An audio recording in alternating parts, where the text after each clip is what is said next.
Welcome to the very first episode of MA Cooking Help.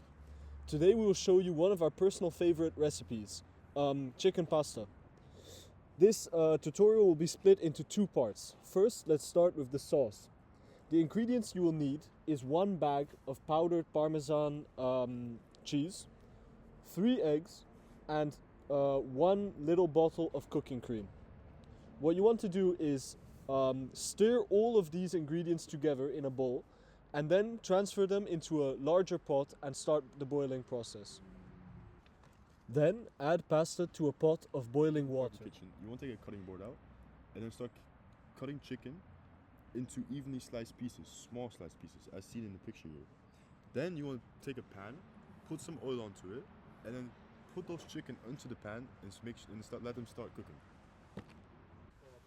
Then when your chicken is fully cooked and your cream is fully cooked, you want to put these two both in the same pan.